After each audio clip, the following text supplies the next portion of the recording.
Welcome to Three Voices Unfiltered, where no topic is off limits and everything gets real. Join us, Ranisha, Teresa, Suzanne, as we dive into hot topics, share our wildest experiences, and bear our honest opinions and thoughts. Buckle up, because with us, it's always raw, always vibrant, and absolutely unfiltered.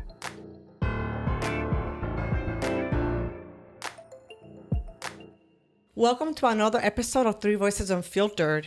Today, we're going to be talking about social justice, allyship, performative activism, and real impact. Because these things, one way or another, we're all involved in one of these categories. Sometimes we mean it, sometimes we don't mean it, but social justice is a really hot topic right now. So what does social justice even mean? For me, it's how people are treated based on gender, ethnicity, sexual orientation, all different things related to how you look outwardly. Mm-hmm. That's what I think. Yeah, all of that. All of that? Yes. Well, the definition is the concept of creating a society where everyone has equal rights, which for the people that you mentioned, opportunities and treatment regardless of race, gender, class, or other identities. So why is it a hot topic today? Why is social justice right now such a buzzy subject? I feel like it's always been a topic in some aspect. I feel like now, because of who's in the office, The executive office. Yep, and all of the things that are being taken away. Yes. It's a hot It's in our topic. face. Yeah, it's in our face. right I now. feel like, though, historically, this has been happening since the creation of this country. Yeah, and I just think that it's in the forefront right now because of social media. Because we're all connected. That's true. And because we can see it more. And we can see it more, we can hear it more. But what I'm hoping for is that because a lot more people have the information, know the information. I'm talking about the right information. Well, the right and wrong and misinformation. There's all of that. That something is done, because we cannot continue like this. I think that's a good thing to say, Teresa, because something can be done, but we have to do it collectively. It's Yes. like people have to get together and come together to do something. It's just like before we were even formed as a nation, what did we do? I wasn't around, but what they said we did was we formed and we got together and we were like, we're tired of this. We're tired of the British rule. So we're not going to do that anymore. We're going to leave that rule. I feel like if we come together, we can do something about what's happening. Yeah. So that's a good segue to allyship. Have you heard of this term before? I have. Yeah. I have. I honestly had not. When we did some research for this topic, I was like, oh, okay, that's interesting. So that's the practice of using your own privilege and voice to support and advocate for marginalized communities, even if you don't directly experience their struggle. Exactly. So how do you define that? Well, for me, Suzanne, one thing that I know that I do is that I pray. I pray for people. I pray for this nation. I pray for communities. I pray. But, not to negate praying, but I know that I need to do more. More. I need to do more. And even if I donate money, all right, I feel like I need to do more. Suzanne, do you remember when in 1999 we were working together? In 1999, there was a hurricane that came through eastern North Carolina. Floyd. Yeah. And Suzanne and I remember we wanted to do something. We wanted to be involved. We wanted to be hands-on. That's the words. Hands-on. We wanted to be hands-on, not just donate money. Y'all didn't tell me. I wasn't involved with y'all. Y'all didn't tell me, but Floyd. Yeah. So, Yeah. and I was thinking about that recently because I don't remember. You don't? You don't remember? Oh, What did we do? Yeah, I don't remember. What did we do? I don't remember what we did. I remember. I do Yes, think I we did. remember we were doing bottles of water, and we were at the. I remember a little bit. Yeah. So it came up in my spirit again because of the recent floods in Texas and Yeah. in North Carolina, and I thought about that. You know, Yeah. So just being more involved, and I have absolutely no excuse because I'm retired and I can do something. But let's take Yeah. allyship Yeah. though goes further. Yeah, Okay. It's allyship. about Alright. helping the marginalized, the people that are struggling with. Specific groups. So Specific basically, groups, yeah. So like for example, back in the 60s when Martin Luther King was marching, you would see white people marching Using along, their privilege. Right. using their privilege. So the more that people who aren't impacted by Get a social involved. injustice are involved, the louder that issue speaks. Yes. So you need allyship to really help the cause, any cause, like any rights, gay rights, African American, Hispanic, Gender, class, gender, whatever. class, whatever. You need allyship. You need people who aren't directly impacted in that situation to stand up and say something about, what's To happening. take up for them, basically. Yeah. So I saw a video yesterday of this was an immigrant, and somebody was picking him up. I don't know, the non-identified people that are out there picking people up.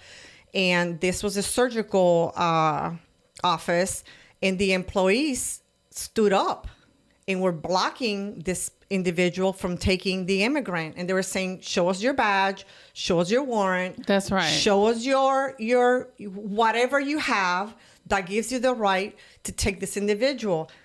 And they protected him. That's allyship. That's Yeah. using, and these were white people that worked in the office. One looked like a surgeon. He had the surgeon, clothes on or whatever you want to call it. And they were protecting him. And I don't know if they took the guy or not at the end, but I know that they tried to protect him.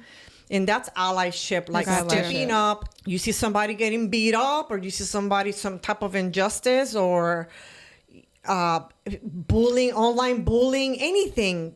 And it's more like allyship is more, it's not a one-time thing. No. It's somebody who's consistently involved with social injustices that impact people of color, somebody, homosexuals, poor. They're always actively involved, standing up and saying something. And it's and the goal is to create a fair environment, fair and equal environment for everyone, regardless Gotcha. of what you look like, where you come from, what you believe in. It doesn't matter, because at the end of the day, we were all created by God. We're all creatures. We're all the same. We might think different. I'll even say the sin different, because people will throw that out there. That's not our place to judge, really. It isn't. We can direct, we can counsel, we can, if you're asked, don't go in people's faces trying to tell them what to do. That's not your place. But it's about creating an equal environment for everyone. We're And all we human. At can the end, all be allies. allyship. Have you heard of performative activism? I haven't. Performative activism. That is an action or statement made mainly to appear aware or woke, but lacking meaningful commitment or impact. Right. So these are people that are, for example, they see something, hashtag, they put a post, hashtag justice, hashtag equal rights, hashtag whatever, but they're behind their computer doing all this. They're not out there actively being an ally. They're just all mouth and no work. Like I like to say, all steak and no sizzle. I don't mind that so much, just because social media is so prevalent, and that's what people do. They share and talk on social media. So if somebody's behind their computer, they're still speaking against an injustice, but they're not necessarily going into the march or the rally. They're not in the war. They're not in the war? They're in the comms room trying to tell the soldiers. I Yeah. got you, but they're not in the war, fighting the war. Yeah, isn't that like that term that they use, keyboard warriors? You ever heard that term? No, No, I that haven't makes heard- sense. Though. There's a term where somebody's like behind the scenes, you don't see their face, but they're always talking and saying something, like an internet gangster or something like that. You know, And that's the thing that, oh my gosh, there's so much going on. So much going So much going on in the world right now. So much going on in this nation. And at the end of the day, we are all Americans. I'm going to talk to our American fellow human beings. right now. Yes, thank you. We're all together. Like, it should not be. Oh my gosh, do you remember when 9/11 happened? Yes. Oh Yeah, my gosh, everybody that was came such together. an amazing time. There was no color, no gender, no sexual preference, no religion that could get in the way of us being united and being Americans. Like, it was about America. Yes. Yep. And, you know, we'll take it worldwide. Like, we're all humans. We need to treat each other equally. What does it hurt you to treat somebody just like you would want to be treated? Or if you see some type of injustice, look, it happens. Okay, so I'm going to tell you this. I tell John, my husband is Caucasian, white, whatever you want to call him. Tall, white. I was gonna say that. I was going to say he has a whole He's tall. privilege package, if you want to put it that way. And there's been situations in which I'll call, I'm a female, I have an accent, you know, categorized, I'm sure, for some type of customer service, something. There was an incident and I called 3 times trying to get somebody to call me back for whatever we needed to get done. I did not get anything. I said, can you please call? Because I promise you this person will answer and call you right back. Wow. And I'll tell him, he called, I kid you not, left a message within minutes. He got a call back. Wow. It's real. That's not the first time. It's happened so many times. Why? It's funny because would you have noticed that if you weren't married to a white man? You would have thought, oh, well, I guess they're not. I think I Answering their noticed calls. it because I'm aware. I know Okay. I'm aware. We're more aware now. We know that there are people that will treat you differently because Yeah. of the way you look or the way you sound. So I knew that. I was aware. I'm like, I bet you that's what it is. And my husband's like, no. I said, you want to make a bet? Try it. I won because that's exactly what happened. And it's not the first time. It's funny for me as a black woman. I don't think I've ever felt discrimination. I don't know, Teresa, you might have a different story. I don't feel like I've ever felt it or known about it in my face. Yeah. And I feel like that's a blessing because it happens so much. The only thing I think I may have gotten an eye, because I had like 4 kids. So, and they running around behind me like single mom. I probably got that baby mama, depiction. But other than that, I don't feel like I've ever been discriminated like in that way where somebody who didn't call me back. You know, I've gotten interviews. They clearly see I'm Ranisha. They know I'm not a white woman with the name Ranisha. Mm-hmm. So I don't feel like it has. Maybe, it has in the background that I didn't know or wasn't aware of, but I don't feel How like about your it. How about your example with the wig? Oh, the wig. Yeah, when I wore the wig to the interview. I did that for my own. But you said you felt that you needed to not go with, did you have braids? No, I had like my natural hair. Your natural hair, that's why. But you felt a little something. Yeah, I just felt that like you I needed tweaked. to assimilate. It wasn't because I felt like discriminated against. I just felt like I needed to assimilate. And in corporate America, white corporate America, you have to look a certain way. Yeah. That's Yeah. all. Yeah. Yeah. So What about Teresa? Have you ever felt that? No, I've never felt discriminated against. Not because I'm a woman, not because I'm African American. But I understand what you're saying, Renisha, about the hair. And I remember when I wanted to get braids for the first time, I just did it. I remember when you got braids. They were cute. They were cute. I just did it, and I don't remember feeling. I don't really remember feeling any type of way about it. Okay. I mean, I could be wrong, but that was so many years ago. Yeah, I remember that. I never felt funny about my hair or my skin color. I think it's mostly How you would treat it? being Hispanic in general. Okay. Being What about Hispanic your in general, accent? people think that because have an accent, I'm stupid or not Right. smart enough, and that is not the case. Like What? I would say, don't let my accent fool you, because I am not a super person. But that's the things that people think that because you sound a certain way or because you look a certain way, you're not educated enough or speak well enough or whatever. But Yeah. So how about, is performative activism enough? No, it's not enough. I mean, it's something. It's something, It's but something, it's not enough. But Because it's not an action. It's not an action. It's a hidden action. Yeah. But you know how powerful it was in the 60s to have white people walk in these marches for black rights, how powerful, and what that message Yes. says to other whites. That's right. Who were preventing black people from having their own rights. That's powerful. So, like you mentioned, getting from behind the keyboard and actually doing something, that's a powerful statement. Yeah. And another one while we're on the subject is everything that you read and everything that you see is not necessarily true. Vet your sources, research. And that's part of our notes, like how do we make an impact? Education, it really is the way. I had a pastor that in Virginia. How many pastors have you had? A lot of pastors. He interviewed an African American or black person, and he asked him. He was a white pastor, a Caucasian, and he wanted the congregation to understand the struggles that this individual has. He was an older gentleman. I love that series. How he felt. What did it look like?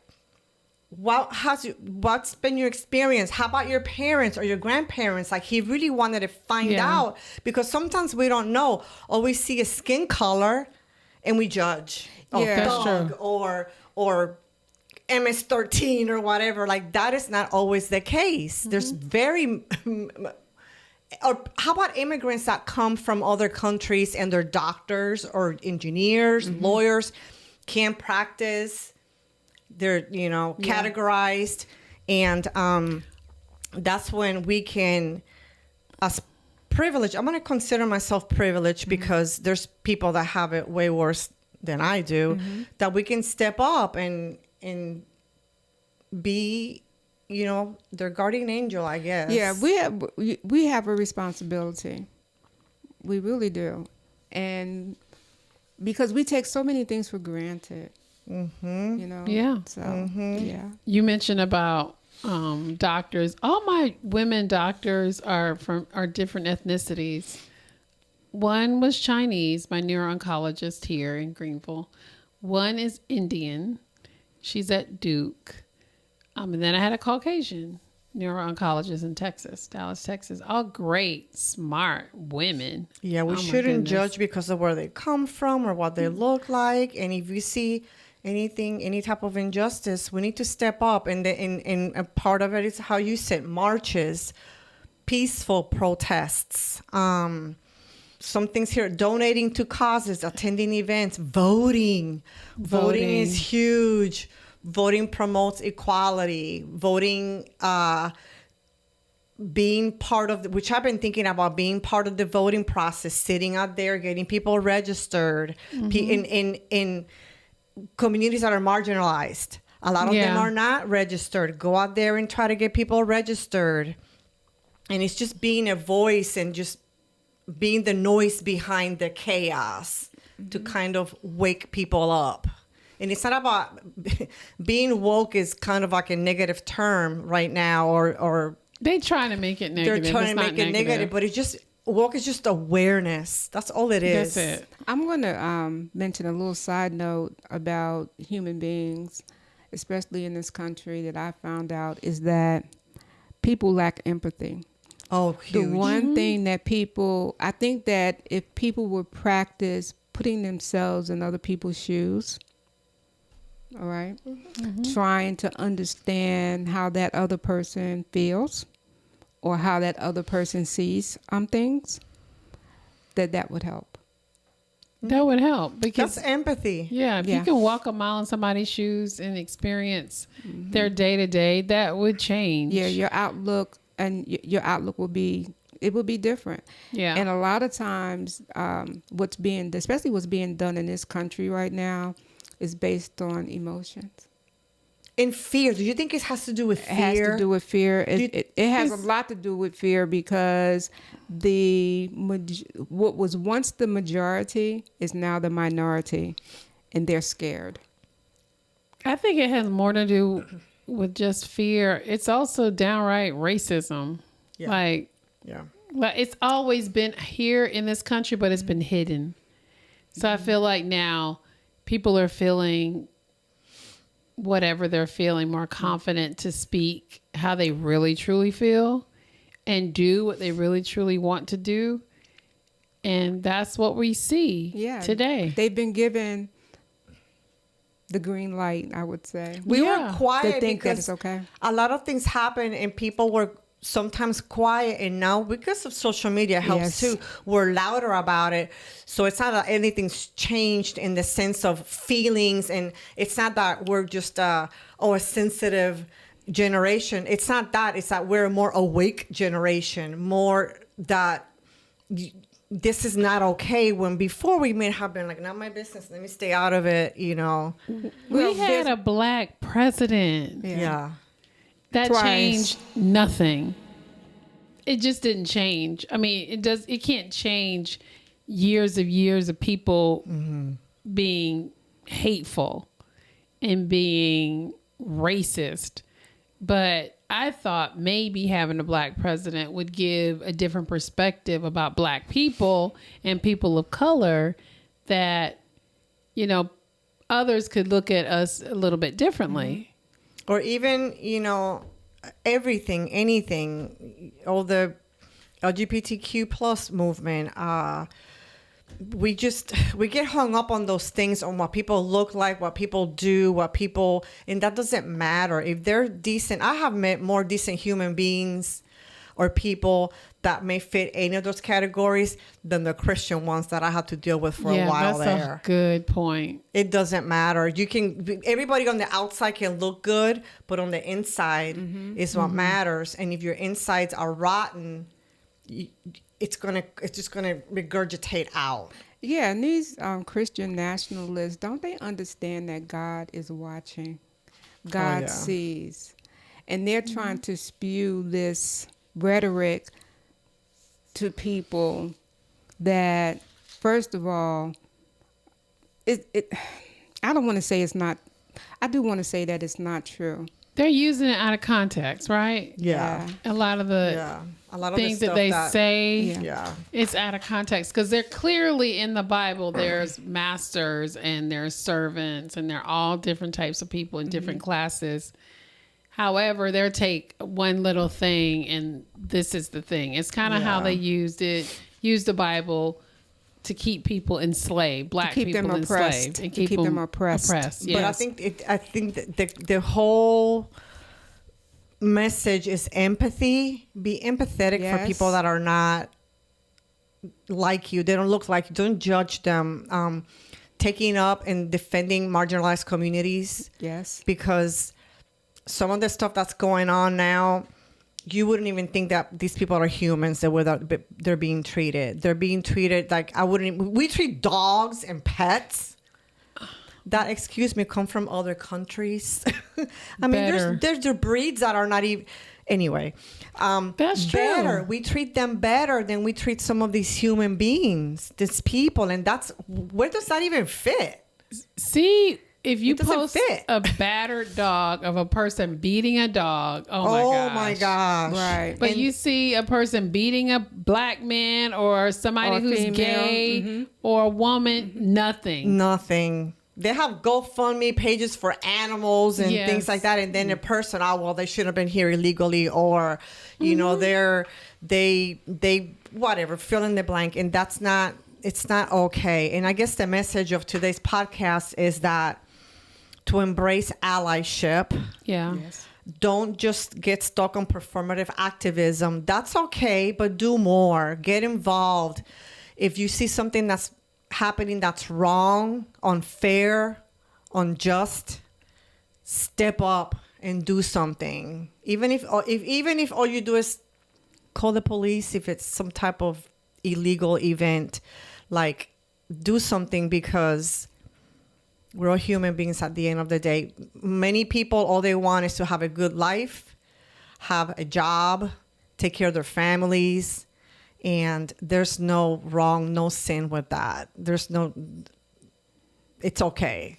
Any other final thoughts? I have a final thought. I did something. I haven't shared it with you guys yet. I signed up to volunteer at this, it's called House of Hugs, for abused women with children and women who have been addicted to drugs and alcohol, because I felt like I wasn't doing enough. I felt like I'm just, like you said, I'm behind my computer. I'm messaging. I'm like, but you know, I'm like, let me do something. So I reached out to that nonprofit, had a meeting with who I guess she's the CEO of the nonprofit, and I'm deciding if I want to become a board member or not. Oh, that'll be interesting. Yeah. So I can do more because I And want it to do is- more. To be fair, it is scary to go to protests. Like, I think I would love to go to a protest, but I'm kind of scared. And a lot of, I think, fear holds us back from doing. We know we're fighting. Oh, that's not right. They shouldn't have done that. I can't believe somebody was treated a certain way. So we're outraged, right? I've been outraged, but I'm scared to do more. Yeah, but you can. This just came up in my spirit. You can support the people that are willing to go out there. Right, In and other that's when words, you you can give money you and can donation. give money, or you Yeah. can babysit, or you can drive somebody here, That's a there, good and other examples. place. Yeah, you know, Because so, we to be fair, we get scared. You Yeah. know, there's mass shootings now. There's all kinds of organizations that are getting sent to these protests that don't value human nature and will mistreat you or beat you or whatever, they, you know, all those situations. So it is scary. It is scary. I don't know if I will do it, but maybe we shouldn't be scared. Maybe we should dig deep to start maybe at the end of the protest, and then eventually you're working your way up. I don't know. For the average person who's just working and just trying to pay bills and live, you can vote. That's the main thing. That's the Voting main is thing. huge. That's the main thing. Like, let's vote. And let's not just vote. Let's research our candidates. That's what I was going to really say. Yeah. Like, don't vote party lines. Yeah, let's There's- research these people and see what they really stand for. and what they Yeah. really believe. And- yeah. We do so much party line. Oh, I'm a Republican. I'm only going to vote Republican, or Democrat. I'm only going to vote Republican. Honestly, my tickets have been mixed. I research, and I might pick up one for this, and I might pick up one for that, because I am not going to just choose party lines. Some people, and that's kind of where the problem is right now, where people will not deviate from, this is what I believe, this is what I believe, and this is what my mama believed, and my daddy believed, That's and my true. grandma and great grandpa, but they may not have been right, Yeah. yeah, or that's things what. change. Yeah, when you go to the voting place and you got people outside and they handing you a ballot and trying to tell you, okay, you vote straight Republican, you vote straight Democrat. Well, no, thank you. No, thank you. You know, and that's what I've done. You in the past. research. Especially with judges and people who make decisions about what happens. Yeah. To your potential, your child possibly, or Yeah. somebody in your family. Like, you need to know who these people You are. need to know who they are, and I'm guilty of it. Back in the day, Me just too. go ahead and just So you okay, wanna do straight it, line, same, be get down in with there, it. get out of it. So I did my civic duty, but these days we have to pay attention. And like Renisha said, it's not just it's our council people. It's like you said, our judges. These people are making decisions. They're like They're like here, real. Okay, even though the presidency and the executive office, all of that in the Congress, yes, that's important. But we're talking about these local elections. We need to be more involved and vote in these local elections because these are the communities that we live in. Absolutely. So our ask today is to consider allyship. Consider, linking elbows, hands, anything, everything with fellow Americans. And if they're not Americans, they're immigrants or they look different than you, they're humans. They feel, they hurt, they long to be successful. They long to take care of their families. And just think about it. Like all we ask you is do some research, think about it, talk to people, ask them, hey, I've never been in your shoes. Tell me about it. How was it? How has it been? What can I do to help you? So I guess today's we can do a hashtag. I'm just gonna do 3VU hashtag Allyship. hashtag 3VU allyship. That's going to be our hashtag for Let's today. do another one. Hashtag 3VU social justice. Or social justice. I like Any that. of those two, we'll look them up. And thank you for listening today. I know that this is kind of deep. For some people, it's going to be a yay. For some people, it's going to be a, I'm not sure about these three. But it all comes from the heart. And subscribe, follow. What Like, else? Like, share, comment. and comment. Give us your comments. Like if you don't like anything we said, tell us. If you loved it, tell us. All right. Until next time. Bye. Bye, guys. Peace. Do us a big favor and hit that like button, share this episode, and subscribe.